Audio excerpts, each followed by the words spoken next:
Esto es Forma, un podcast para reflexionar y repensar el diseño gráfico. En cada episodio, teoría, práctica, procesos, pasado, presente y futuro, dudas, certezas y visiones personales. La idea es buscar otras formas, menos rígidas, discriminatorias y prejuiciosas, más locales, sustentables e interdisciplinarias. Este podcast es una pregunta abierta a quienes hacen, piensan o usan diseño día a día. Soy Sebastián Gaguín y les doy la bienvenida a Forma. En este episodio especial visitamos a Hernán Ordóñez en el País Vasco, España. Él es diseñador gráfico recibido en las primeras camadas de la Universidad de Buenos Aires, donde además fue docente de tipografía durante una década. En 2003 decide mudarse al País Vasco, donde ejerce la docencia y coordinación de posgrados en el Instituto Europeo de Design, entre otras instituciones. Dirigió equipos de diseño en proyectos para el Museo Guggenheim de Bilbao, el Club de Fútbol Real Sociedad y el Consejo Europeo de Investigación Nuclear.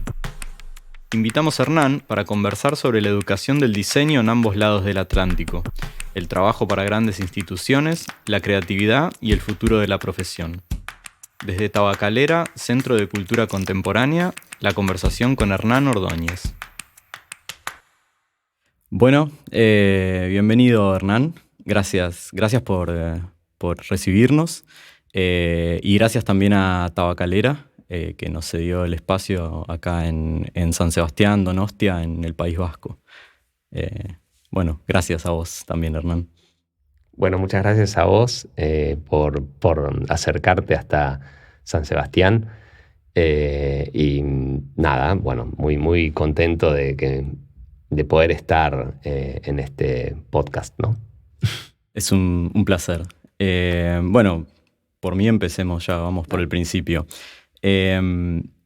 ¿Cómo llegaste a estudiar diseño gráfico? ¿Cómo fue esa decisión? ¿Por qué? ¿Cómo llegaste ahí?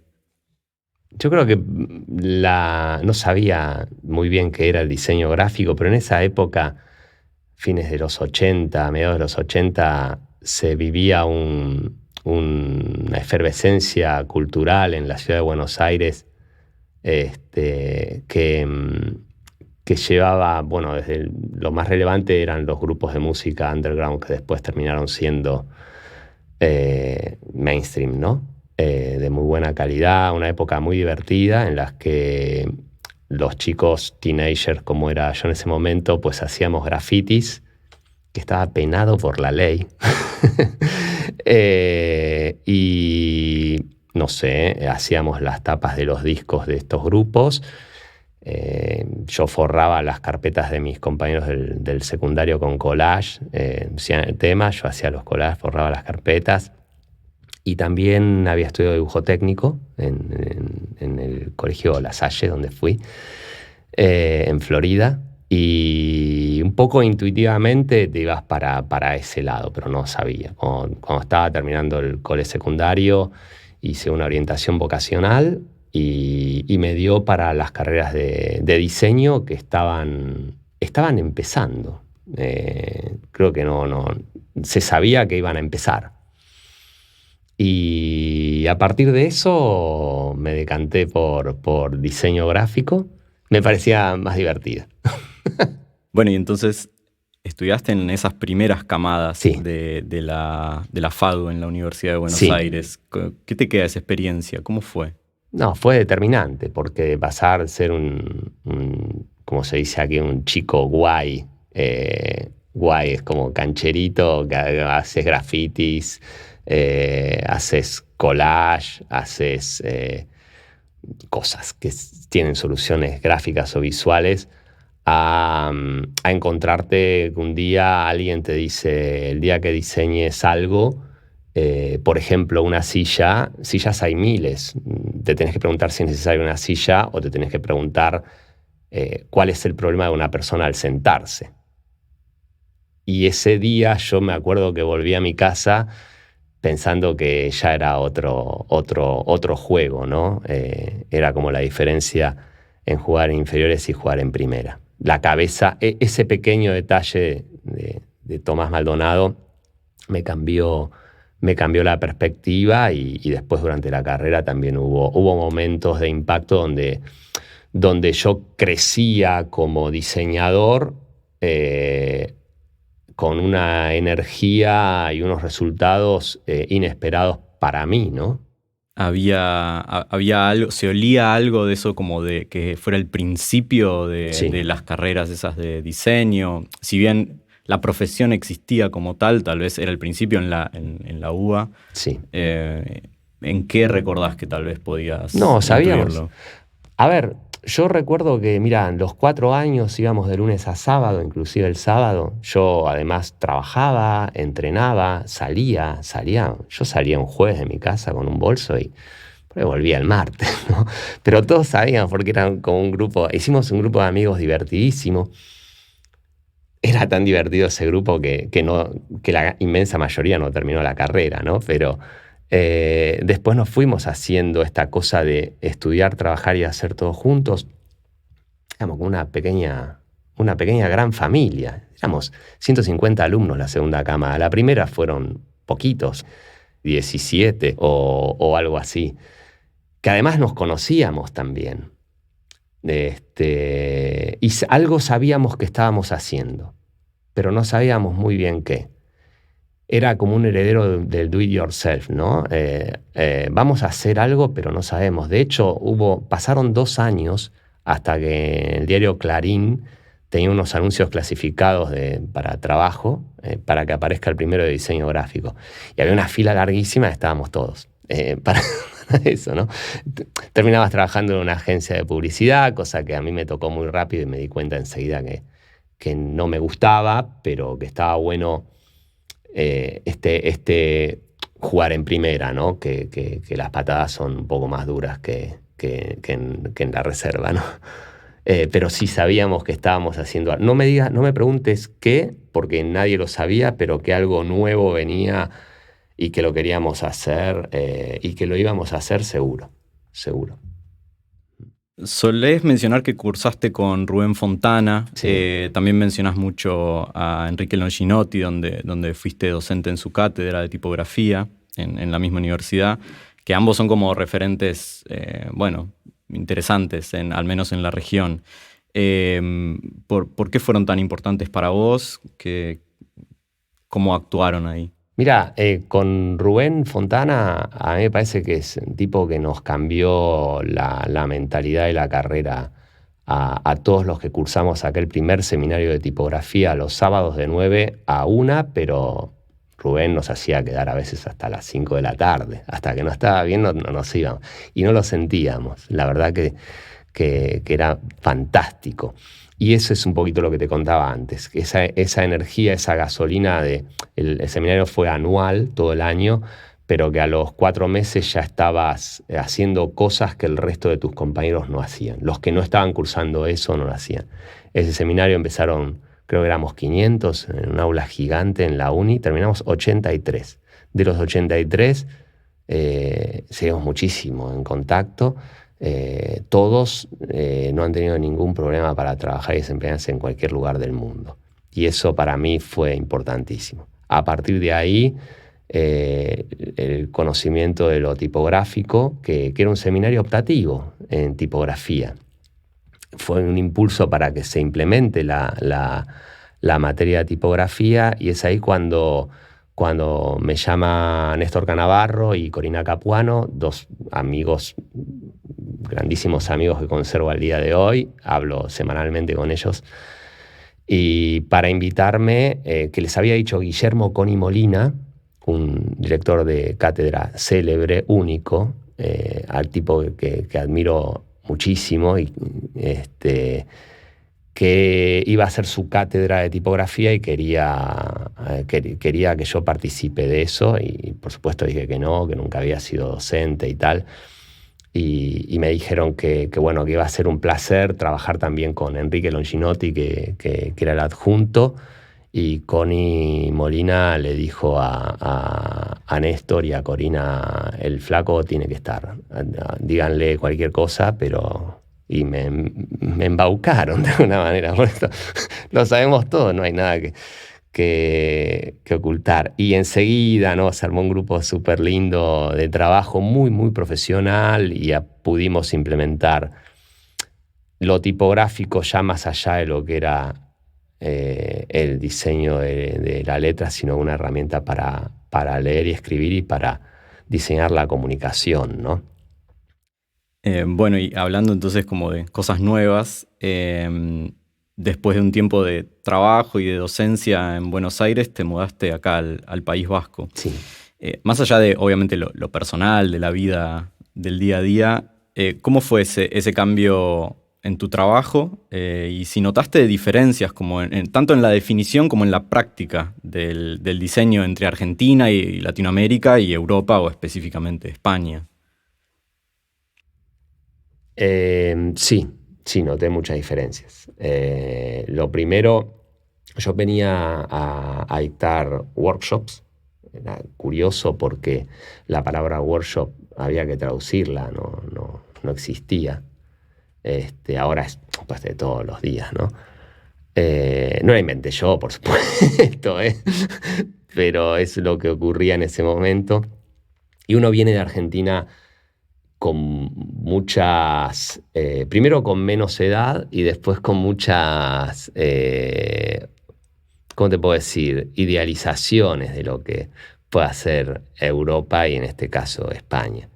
Y ahí pues sí que vi muchas cosas. Lo primero que noté es esta diferencia en concebir el diseño como una disciplina proyectual, que es lo que aprendimos en la Universidad de Buenos Aires. Una disciplina proyectual que tiene que tener una solución, vuelvo a lo anterior, si es gráfico tiene una solución visual, si es de paisaje tendrá una solución paisajística, y aquí lo noté bastante más heredero de las viejas escuelas de artes y oficios, ¿no? Se sigue viendo como un oficio, es muy difícil, vos cuando hablas con la gente en la calle, no hablo ya de los diseñadores, hablo de la gente. Y lo que es peor, hablas con diseñadores, diseño es diseño gráfico. Y el diseño gráfico es un cartel, un póster. O sea, son dos conceptos que, primero que está mal, porque el diseño no es solamente diseño gráfico. Básicamente, estos libros Selected, hace casi 10 años que los hago, les pregunto a los diseñadores. Los primeros 3 años que los llevaba absolutamente, pregunté a más de 170 diseñadores de todo el mundo qué era el diseño, y había así un denominador común que era el diseño es un plan, ¿no? Después fui al diccionario, cosa que tendría que haber hecho al inicio de mi carrera, y la definición de diseño es plan.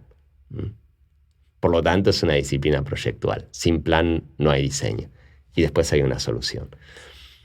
Una solución que merece un arte y un oficio, cierto, pero si vos formás a una persona como formabas un diseñador web en los 90, pues puede ser reemplazable por un robot. Si hoy formas a una persona para realidad virtual, para una tecnología, esta tecnología seguro que este hacer será reemplazado por un robot.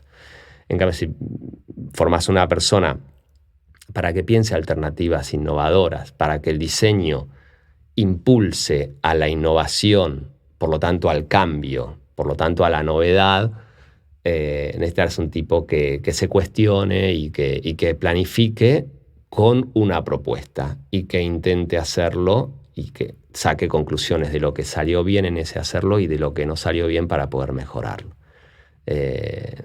Por lo tanto, a mi criterio, el ADN del diseñador es un tipo rebelde en el buen sentido, con una propuesta lógica, porque rebelarse por rebelarse no sirve para nada, y no un obediente, ¿no? Y esas contrastes sí que los noté con respecto a lo que nos formábamos en Argentina, ¿no? Porque hay que formar en cultura del diseño. No me refiero a un término como, ¿cómo te puedo decir? Medio fanfarrón de lo que es cultura, ¿no? Como un despotismo ilustrado sobre escultura, sino que todo el mundo entienda, ¿no? Si hay una cultura futbolística, habrá mejores futbolistas, claramente. Me preguntan aquí, ¿por qué los futbolistas argentinos son buenos o qué sé yo, o ganan. Porque hay una cultura, guste o no, hay una cultura futbolística, ¿no? Si vos te vas al Parque Saavedra a jugar un partido y jugás mal, pues tus amigos ya te miraron mal toda la semana. Entonces es cultura futbolística. Y en cultura del diseño debería ocurrir lo mismo. Porque entre el diseño, la innovación y la idea, uno puede tener una propuesta, una empresa puede tener la voluntad de querer implementarlo, pero el único nexo que hay entre el plan y la implementación es la cultura. Si una empresa dice, yo voy a vender diseño, lo digo porque es mi día a día, y no tengo cultura del diseño, no sé cómo tratar un equipo creativo, no sé cómo vender un intangible, lo tengo complicado, porque no tengo una fábrica de tornillos y no sé de qué va un tornillo. Bueno, y fuiste también docente en el Instituto Europeo de Design, Sí. ¿se llama? Sí, sí. En un máster de diseño gráfico de la información, ese es el nombre. Sí. ¿Puedes contarnos un poco sobre la enseñanza ahí? ¿Cuál es el enfoque de diseño que tiene? Sí. Bueno, te puedo hacer como un caminito de cómo fui llegando ahí, porque es bastante... Cuando hice ese año sabático, unos meses sabáticos, por España, me entrevisté con casi todos los directores de universidades y carreras que pude. Y de hecho, siempre recuerdo que tuve una reunión en Marbella a las 6 de la tarde y al otro día tuve una en Valladolid a las 9 de la mañana. Entonces, imagínate, en autobús, ¿sabes? Una locura, pero yo quería hablar con todos. Y hubo 3 personas que entendieron de qué estaba hablando. Yo lo noté, eso claramente.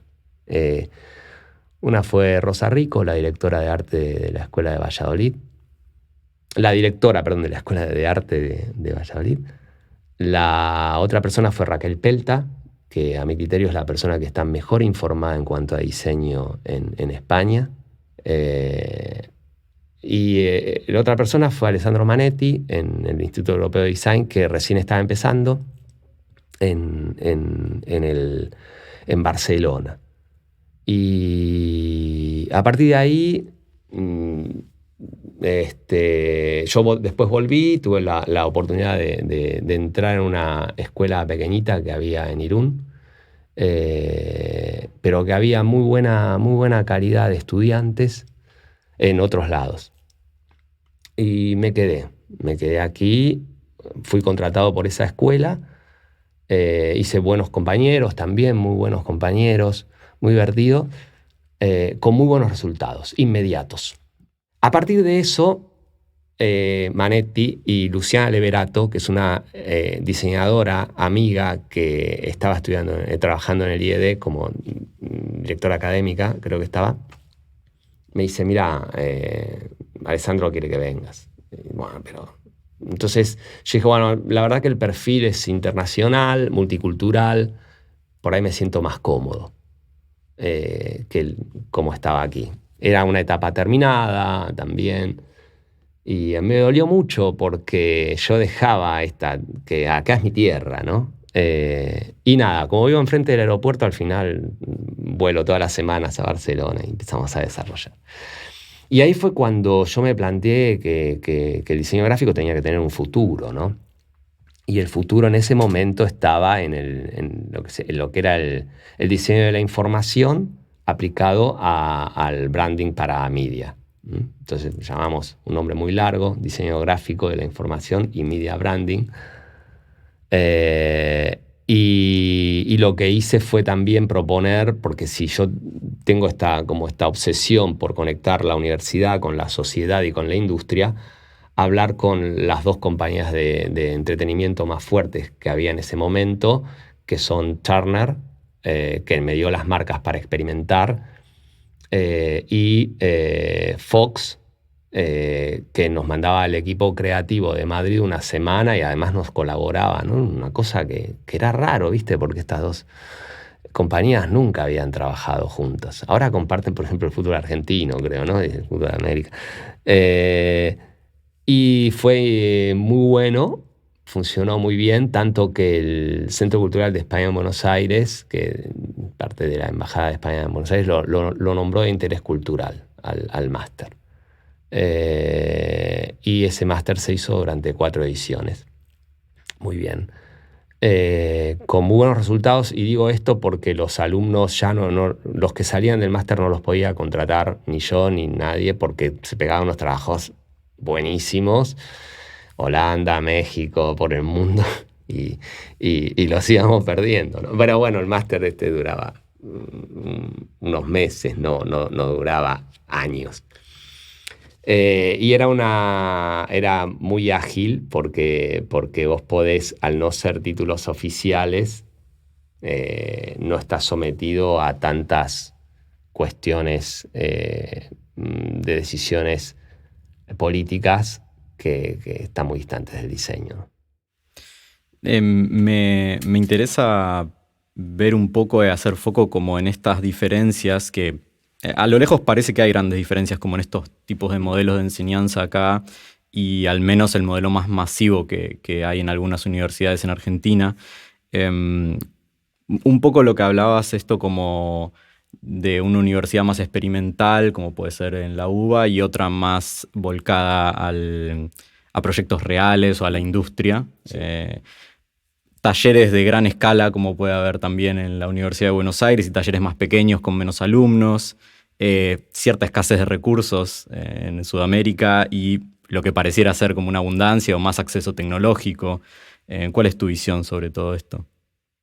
Que todo te nutre, ¿no? Es la mitad del vaso lleno y la mitad vacío, nunca está lleno. Esto lo aprendí yo estando aquí con la vida, ¿no? Uno cree que tiene todo cuando se va a vivir a un lugar mucho más tranquilo enfrente del mar, y después empezás a pensar que todo lo bueno está en casa.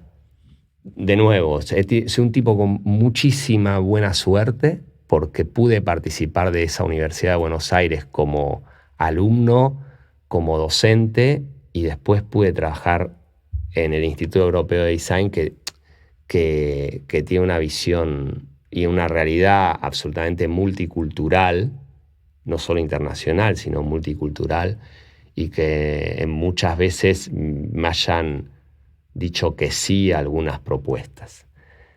Y yo, en ese sentido, creo que el diseñador, y encima si tiene una pata docente, el diseñador tiene una misión que es llevar esa perspectiva a donde vaya. Y lo que hoy se llama diseño para mejorar la vida de las personas, que se dice fácil, pero se implementa, yo diría, casi una misión imposible, ¿no? Ya tener una banda musical de Lalo Schifrin. Y ahí se me ocurrió una cosa que era bastante loca, ¿no? También, que era, siempre guardé mucho cariño por la escuela que me abrió las puertas aquí. Tanto mis compañeros, todos, y los que me querían y los que no me querían, y mis alumnos y mi País Vasco. Mi País Vasco, acabo de decir, como si fuese mío, ¿no? Es como mi Buenos Aires querido. Entonces, con el IED tenía una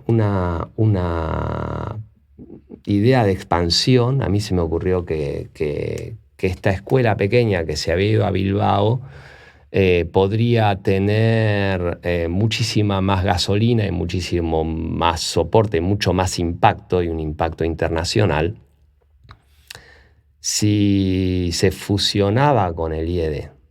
Podía crecer. Mi propuesta fue a mis ex compañeros, en 2 años podrás crecer lo que tu estructura te permitiría crecer en 10 años. Y fue tomado, pues, bueno, vale, vamos a conversar. Entonces se hizo una fusión, una alianza estratégica, y se fundó la única universidad presencial que se fundó en pandemia, que es el Instituto Europeo de Diseño en Bilbao, ¿no? Y esas son ideas son ideas, ¿no?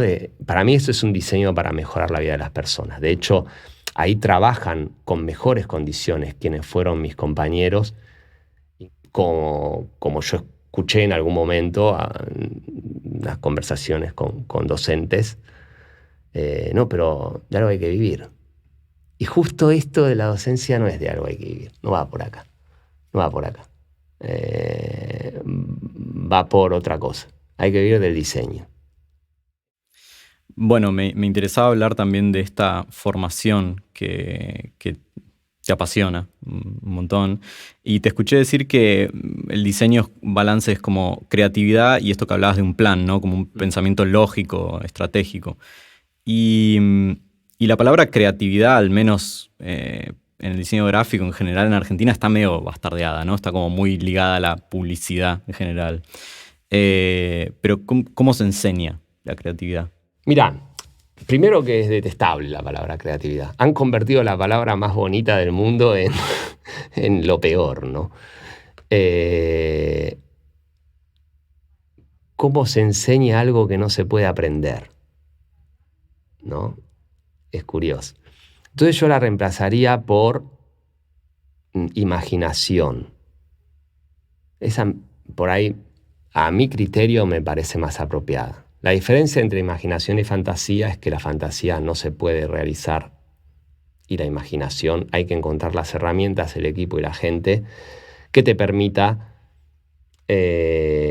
realizar eso, ese plan, ¿no? Ese plan, es que llamarlo plan loco, plan utópico, ¿no? Pero real, que se puede hacer, ¿no? Eso fue para mí un motor y que fue algo que aprendí también en la en la universidad, y que aprendí también trabajando con verdaderos profesionales de las diferentes disciplinas del diseño, ¿no? Porque lo discutimos permanentemente. Discusión en castellano tiene una connotación negativa, en inglés discussion es otra. Yo voy más por un discussion, ¿no? Un intercambio de opiniones para llegar a un resultado. Lo primero es experimentando. El motor es la curiosidad. Si un tipo no es curioso, no llega a nuevos puertos. Y el otro punto es el lab, el concepto del lab como lugar donde vas a aprender disciplinas creativas, porque ese es el término industrial, ¿no? Que es disciplinas creativas. Tiene la palabra creativa, ¿no? Disciplinas imaginativas. Pero disciplinas, que es, vos decís, vos entras a una clase, primer día de clase, le decís a chicos de 17 años, yo voy a imprimir una disciplina. ¿Viste? Eso es el profe malo.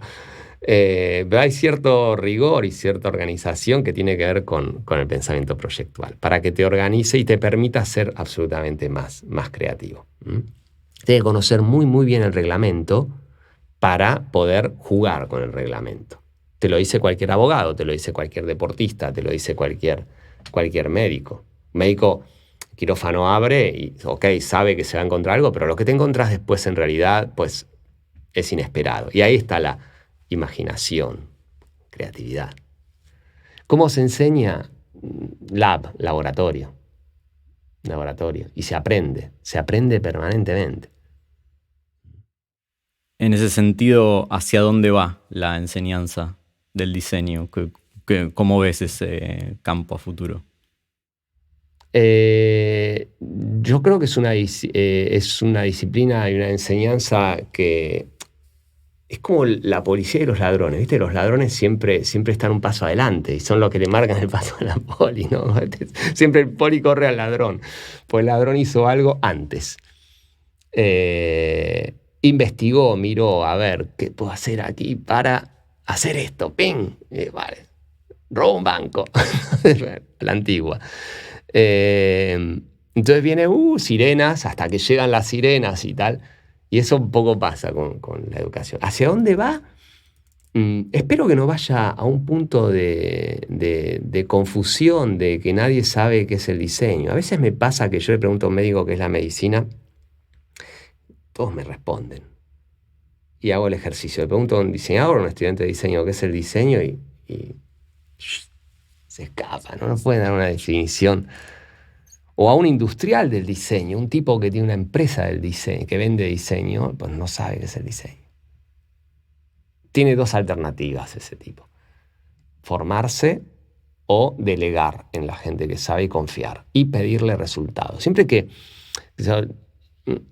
me preguntan, por ejemplo, ¿qué hiciste vos? ¿No?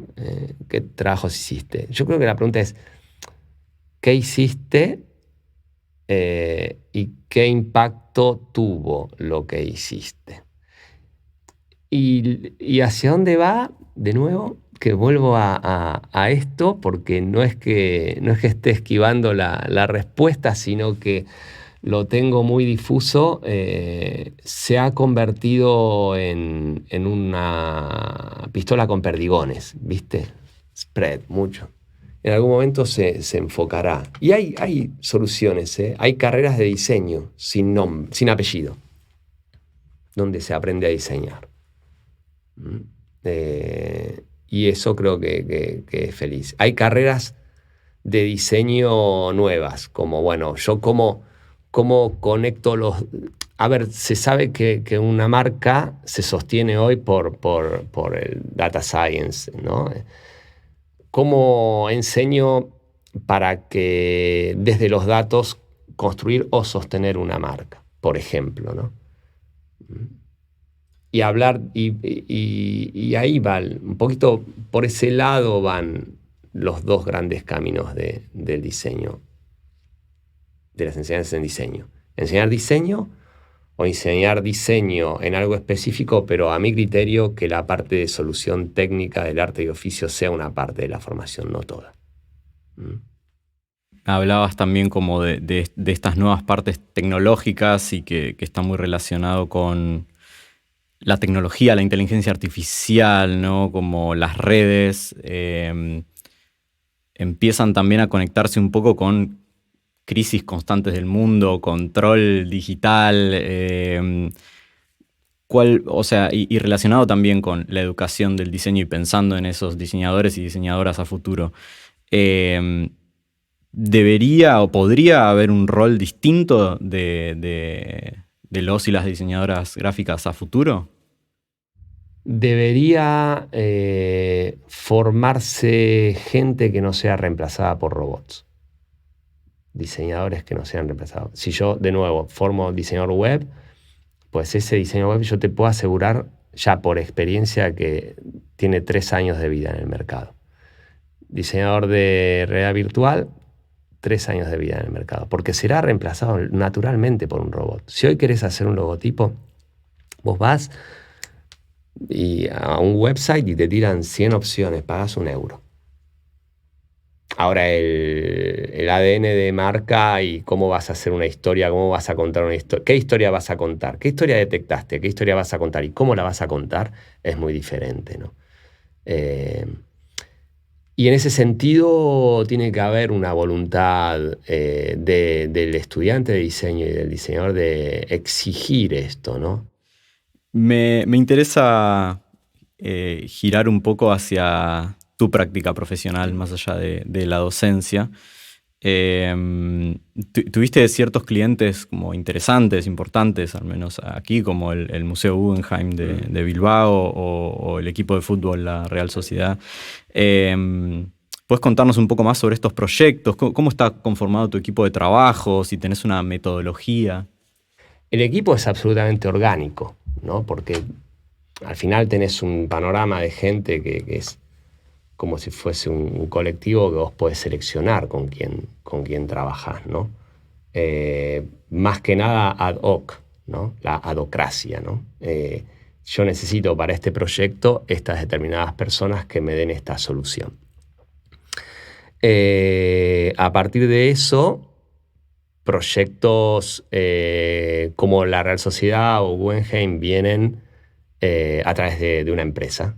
A través de una empresa que en su momento me llama a mí para ser director de arte de la empresa. Y ahí, entonces yo lo que le propuse era generar un cambio de cultura de empresa. Se va a empezar a dejar de ser imprenta para empezar a vender el intangible que es el diseño y ahí hacer operaciones de diseño. Con lo cual, bueno, se gana, por ejemplo, las brochures del Museo Guggenheim, que son las que ahora tenés. Un punto en que diseñamos fue, por ejemplo, atacar el mayor coste de la realización de una brochure, que creo que eran los encuadernados, ¿no? Entonces había que diseñar algo que no se encuaderne y que con sus propios plegados puedas tener los encuadernados y las orejitas como tienen las agendas, ¿viste? Que es complejo y caro. Y había que hacerlo como en los años 50, funcional y estéticamente bello, pero además barato de producir. Con eso pues podría triunfar. Entonces se hizo un diseño que nos costó bastante y se ganó. Y volviendo a esta empresa, lo que hice yo fue no tomar este puesto y distribuir ese sueldo entre 3 nuevos diseñadores que habían sido alumnos míos, que para mí tienen 3 perfiles diferentes y son buenísimos. Y ahora uno es el director de arte de esa empresa, con quien trabajo, Gabriel Alonso, con quien trabajamos como de memoria, ¿no? En ese trabajar de memoria, ¿hay una metodología? Sí. ¿Consciente? Sí. Hay un método que es la metodología proyectual. Si a mí un museo si a mí una empresa me encarga un diseño, yo tengo que saber cuánto gasta en diseño y cuál es el pain point de ese diseño, que no tiene nada que ver con una solución gráfica, que es, acá hay un gasto que se puede optimizar, porque al final todos te van a pedir que sea más barato. Pero además hay un compromiso de facilidad de uso para que la sociedad lo pueda usar más y mejor. Tiene que haber un tipo de papel, tiene que haber un tipo hay ciertos como labels de sostenibilidad y de ciertos comportamientos con el medio ambiente, y todas esas cosas hay que tenerlas en cuenta. Y después, por supuesto, la solución gráfica, la solución visual. Y la Real Sociedad, ¿no? La Real imprimía los pósters en esta empresa que antes era enfocado únicamente a imprenta. Y ahí tuvimos bastantes discusiones internas, porque yo lo que quería era... Bueno, Gabriel, el director de arte, y yo queríamos... Un poco la misión mía era cambiar el paradigma de empresa, la cultura de empresa, ¿no? Y queríamos dejar de imprimir un póster, un chroma key con un caserío atrás, donde solamente un pueblo de Guipúzcoa estaba contento que era el que salía en el póster y el resto no, porque claro, es como... Estamos hablando del póster de los jugadores, ¿no? El viejo póster de los jugadores. Vale, de la temporada. Claro. Y convertirlo en un trigger de campaña donde se presentaba pues, la indumentaria y el nuevo plantel. Y costó como 2 años o 3 poder convencer, no te digo a la Real Sociedad, pues esto fue al revés, convencer a los vendedores de la empresa que se atrevan a eso. Entonces, se propuso un póster que fue tan rompedor, que además tenía un slogan, que es la campaña del año, que se filtró y apareció en el diario Mundo Deportivo, que con el Marca serían con la revista Olé de Argentina, un viernes a las 5 de la tarde. Nosotros estábamos ahí en la empresa con Gabriel, nos sonaba el móvil. ¿Qué pasó? A los dos algo pasó, algo malo pasó, porque el póster se lanzaba el sábado, donde los jugadores firman a los niños el póster. Se filtró el póster. Y bueno, yo siempre, viste, de optimismo fulminante.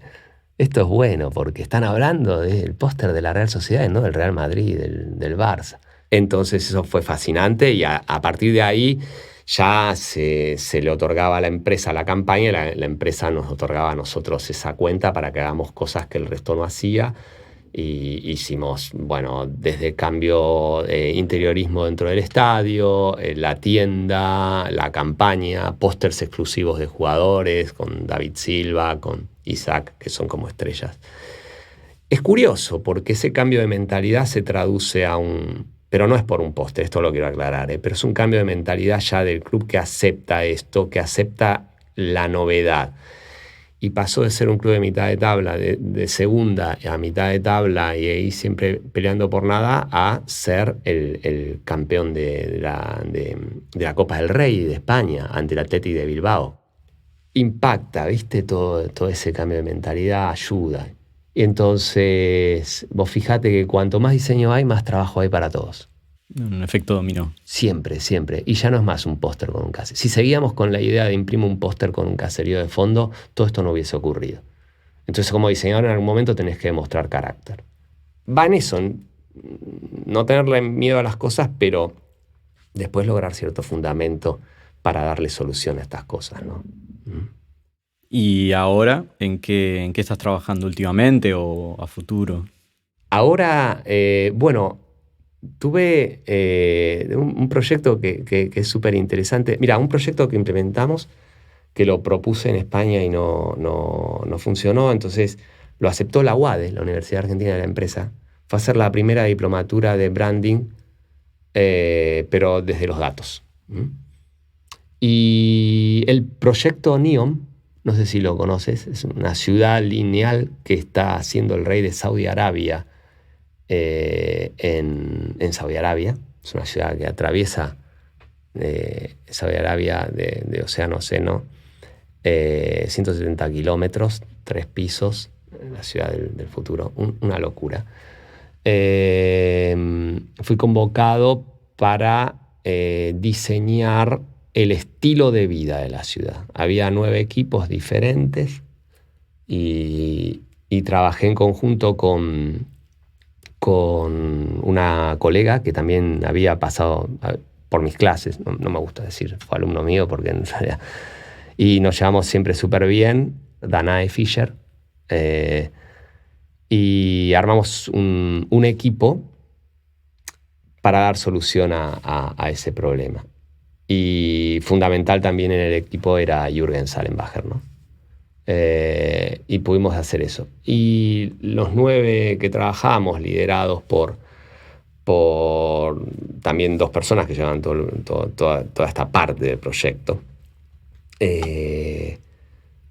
hizo que funcionó muy bien, se presentó muy bien. Hizo que cuando vos, entre comillas, haces bien las cosas o intentás hacer bien las cosas, a veces salen bien, a veces no, pero en este caso salieron muy bien. Me llevaron a que otro colega, Fabio Palma, me convoque para ser parte de un colectivo que está basado en el mundo, en Singapur, se llama Carrot Collective, que da soluciones a problemas de diseño, pero tiene una concepción que a mí me encanta, que es un estudio que nunca cierra porque tiene diseñadores por todo el mundo, pero vos podés elegir la cantidad de horas que vos trabajás.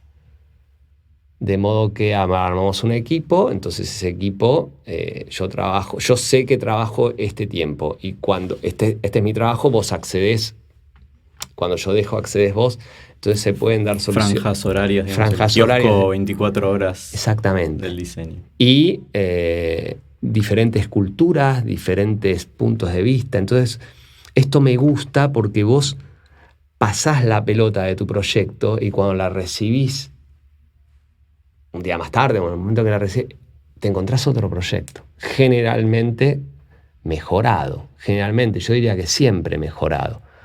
Porque si uno va a dar soluciones innovadoras, el primero en sorprenderse tiene que ser uno mismo, ¿no? Entonces, esos proyectos a mí me fascinan, ¿no? Esos entornos de trabajo me fascinan.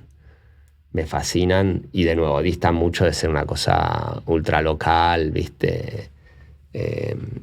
A mí me parece que ese es una buena alternativa para matar un pain point de nuestra profesión, que es el quemarte, ¿no? El burnout. Estoy trabajando tanto que termino llevándome mal con a mi criterio, la más bonita de las profesiones, ¿no? Yo trabajo en esto desde que tenía 13 años y no era diseñador, no sabía. Yo a mis compañeros les cobraba por hacer los planos, las carpetas, todo. Yo lo hacía siempre bien eso. Mejor que ahora, ¿viste? Un diseñador difícil que se quede sin trabajo porque te inventas tus proyectos. Mira, la mayoría de los proyectos que te puedo enumerar me los inventé. Con lo cual soy un eterno desocupado ocupado. Todo eso es un poco así, ¿no? En nuestro mundo. Si no tenés trabajo, inventátelo. Es una buena... Es un buen cierre. ¿Hay algo que te haya quedado en el tintero? ¿Alguna cosa que tenías ganas de hablar, que no hablamos? ¿Algo que Yo te soy quedó más picando? que me pregunten, ¿no? Porque no sé, soy hiperkinético. Trato de estar haciendo cosas todo el tiempo y de meterme me gusta cuando desconozco el proyecto, el tema del proyecto en el que me meto. Porque de alguna manera aprenderé algo nuevo. Será más fácil aprender algo nuevo que si lo conozco, ¿no? Y básicamente ser feliz, ¿no? Elegir de lo que trabajaste te hace más feliz, ¿no? Bueno, Hernán, si no quedó nada entonces en el tintero, yo ya tampoco tengo nada más, así que te agradezco. Sí, había algo más. Sí, no, lo que tiene que ver con la educación, que para mí fue fundamental. Si no hubiese tenido la educación que tenía, no hubiese podido viajar por el mundo, conocer y pasarla bien, ¿no? Y trabajar sobre todo. Que en este esquema o en este ecosistema, universidad, industria y sociedad, el diseño puede cambiar sociedades, claramente. Y básicamente el primer punto, más que industrial, es social, ¿no? Un compromiso social en el sentido de mejorar la sociedad, ¿no? Pero la universidad es fundamental y sí que tiene que tener un ámbito universal. Porque viene de universitas, ¿sabes? El inicio de la universidad es tipos que viajaban por todos lados, iban ahí no sé, a Grecia, se ponían, hablaban y había más gente que escuchaba a uno más que otros, y ahí es como el gran trigger de una universidad, ¿no? Nunca puede ser autorreferente y absolutamente cerrado a lo local. Y además tiene que permitir abrir las puertas a gente que no tiene el mismo discurso que tienes tú. Porque a lo mejor ese otro persona tiene muchísimo más campo de apertura del que pueda tener uno. Y lo técnico se aprende. Hay cursos online de técnica buenísimos. No voy a decir la marca, pero cursos online de técnica.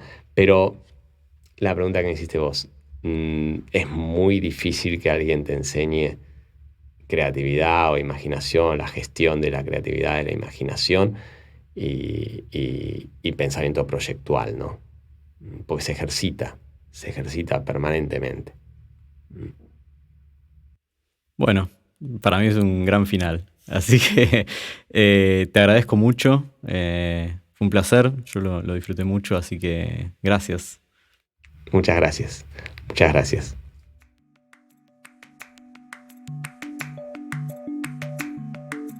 Esto fue Forma, un podcast para reflexionar y repensar el diseño gráfico. Podés escucharnos y suscribirte en Spotify y todas las plataformas digitales. Para ver más material, encontranos en formapodcast.com.ar o en Instagram como @formapodcast. Este episodio fue realizado por Matías Laney y Darío Margulis en producción y realización sonora, y quien les habla, Sebastián Gaguín. La música es de Rocío Gal. Podés encontrarla en Instagram como @gal.rocio. Forma cuenta con la colaboración del Centro Cultural de España en Buenos Aires, CESEBA, el apoyo de mecenazgo de la Ciudad de Buenos Aires y el Fondo Nacional de las Artes de Argentina.